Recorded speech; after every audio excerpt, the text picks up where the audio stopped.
ही दास्तां। शहर के शोर शराबे से दूर एक छोटा सा घर था जहां माधव जी अकेले रहते थे। जिंदगी के इस पड़ाव पर उनके पास यादों के अलावा और कोई साथी नहीं था। उनके बच्चे विदेश में थे और उनकी पत्नी का साथ बरसों पहले छूट चुका था। वो पहली मुलाकात एक तूफानी रात जब बारिश जोरों पर थी, माधव जी को अपने दरवाजे पर किसी के रोने की आवाज सुनाई दी। उन्होंने दरवाजा खोला तो देखा कि एक छोटा सा कीचड़ से सना हुआ कुत्ता ठिठुर रहा था।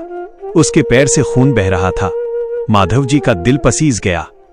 उन्होंने उसे अंदर लिया, उसे सुखाया और उसके जख्मों पर मरहम लगाया। उन्होंने उसका नाम रखा शेरू। माधव जी ने सोचा था कि ठीक होते ही वो उसे गली में वापस छोड़ देंगे, लेकिन शेरू ने उनके अकेलेपन को अपनी वफादारी से भर दिया था। वो माधव जी के उठने से पहले जाग जाता और उनके सोने तक उनकी रखवाली करता। जब मौत करीब थी, वक्त गुजरता गया। एक दोपहर माधव जी अपने कमरे में अकेले थे कि अचानक उनके सीने में तेज दर्द उठा। वो जमीन पर गिर पड़े। शरीर सुन्न पड़ गया था और आवाज गले में ही फंस गई थी। घर में उनके और शेरू के अलावा कोई नहीं था। शेरू भागकर उनके पास आया। उसने माधव जी का हाथ चाटा, उन्हें जगाने की कोशिश की, लेकिन जब कोई हलचल नहीं हुई तो वो समझ गया कि उसके मालिक की जान खतरे में है। शेरू ने वो किया जो उसने पहले कभी नहीं किया था। वो खिड़की पर चढ़ा और पागलों की तरह भौंकने लगा। वो तब तक नहीं रुका जब तक पड़ोसियों ने उसकी बेचैनी को भांप नहीं लिया। पड़ोसियों ने दरवाजा तोड़ा और माधव जी को अस्पताल पहुंचाया।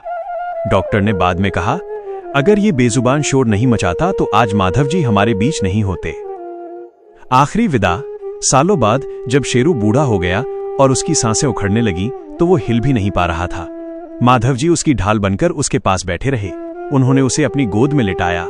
शेरू ने एक आखिरी बार अपनी धुंधली आंखों से अपने मालिक को देखा, जैसे कह रहा हो, मेरा सफर अब यहीं तक था। उसने माधव जी की गोद में ही अपना दम तोड़ दिया। माधव जी की आंखों में आंसू थे, पर दिल में एक संतोष था कि एक बेजुबान ने उन्हें वो प्यार दिया जिसकी तलाश इंसान अक्सर अपनों में करता है। सीख। जानवर बोल नहीं सकते, लेकिन वे प्यार और वफादारी की भाषा हमसे बेहतर समझते हैं। क्या आप दोस्तों, अगर आपको ये कहानी पसंद आए तो एक लाइक और सब्सक्राइब करना ना भूले। Thanks for watching.